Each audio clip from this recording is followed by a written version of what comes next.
Okay, so one hit, everybody knows the rules. Championship pitcher, Max Yedid on the mound. Dano had a wild first night of the draft. Yes, he did. 5th overall pick, he went with Mark Braha. Everyone gave him hell for that pick because he took Mark over A.B. Cohen, over Marishama, over Ali. He went with Mark. That's his guy. They're very friendly. They work together. They're going to be playing shortstop and third base over there.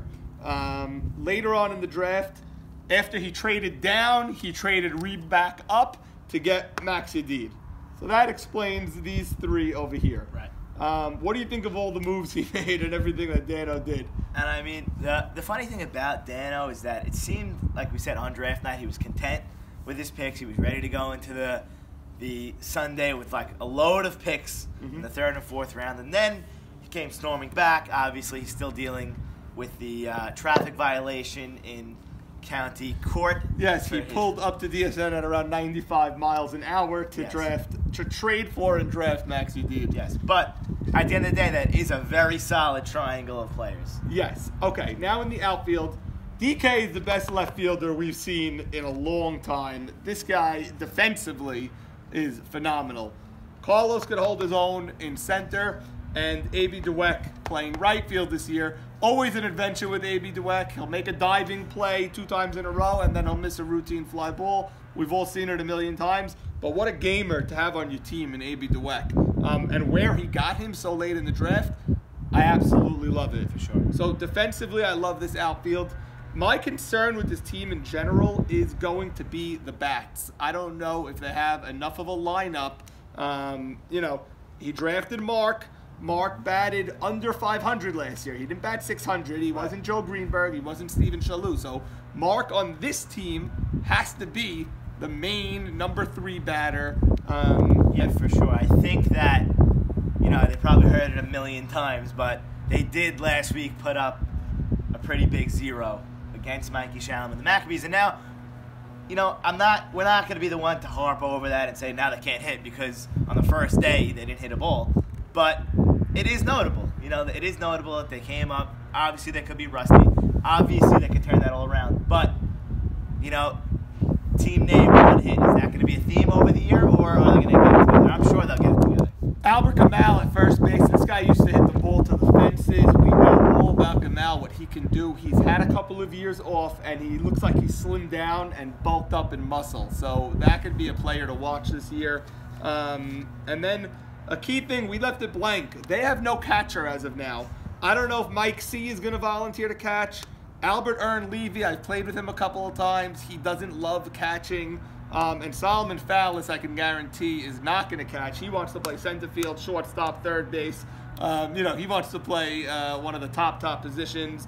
Maurice Zarakia, short center fielder, another player to watch. He hasn't played in over a decade. I mean, he used to be a phenomenal hitter. I think he played in the Tahina League around 5-6 years ago. That's the last we've seen of him. So Dano went with some unknowns. Yeah, I mean, in terms of Zarakia, we did obtain a clip of him on vacation throwing a long toss. Maybe they were throwing 40 yards apart. Okay. Him and another person just gunning it to each other on the run, you know, perfect throws every time. I don't think you're going to have any problems with Zarakia in the field. Okay, so then you have Eddie Michon, committee member, league veteran. I don't know how many years he's playing. So you have a strong defensive team for sure. My concern with this team is going to be the bats, and I think that's going to be their issue all year long. For sure. See how it goes. Saul, we're here to talk about Team Butter.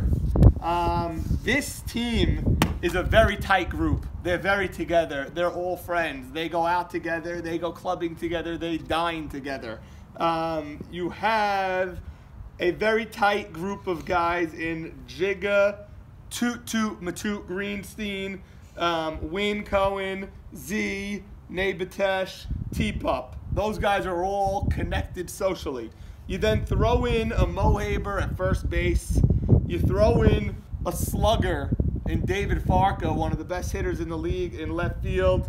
And the biggest question, obviously, is going to come down to Barracuda Sutton. Is Barracuda Sutton a similar pitcher to what Tuna was. I mean, or could we believe that after 10 years in the league as Tuna, that we're going to see any difference now that he's Barracuda?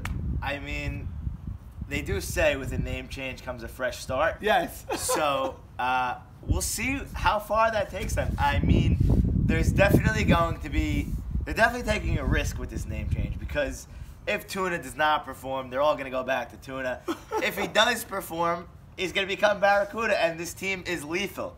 If Barracuda / Tuna really turns into a top pitcher, this team is going to go far. You know, they have Jigga behind the plate, who's always good for a pitcher that's wanted to calm down or relax or whatever they have to do. Yes, very calming influence in Jigga. Z, best shortstop in the game. Abraham Soroya, short center. I mean, all kidding aside, defensively, Nathan Batesh, Zach Ashkenazi, and Abraham Soroya, right? Strong. That is dynamite. That's a great, great left side of the infield. And Soroya, this is a legitimate shortstop in Soroya, and he's playing short center. Nabi, top third baseman. Z, top shortstop. This is phenomenal. Matuk Greenstein has proven that he loves second base. You move him over to short center, he's not happy there. You move him over to third, he can't do it. He's very good at second base. Yeah. And then Mo Haber, the vocal leader. Mo Haber may be missing week 1, though, due to Jakey Haber's wedding. So that could be a big loss for them. They could throw in Zvi over at first base, no problem. Or the Birdman Shabbat. I personally think, I'm going to make a prediction right now about Erwin Wynn Cohen. This is going to be his best year in the YMSL. He's not with his brother AB. He is with a group of guys that he's very comfortable with.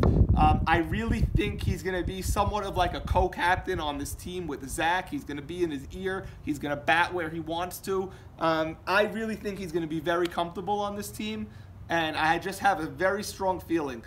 Zolta mentioned it the night of the draft. He did not mind the pick of Erwin at 11. He minded the trade. Not the pick, the trade. But forget all the trade. Forget what he gave up for him. All right, now we're on the field. Now we're on the field. Erwin in center. Strong. I mean, he's a great, great outfielder. I think this year he's ready to explode. I mean, if he does, then Zach would have lived up to his trade / pick, because everyone did think he went earlier, but now he's here, and he's on the team, and he's a great center fielder.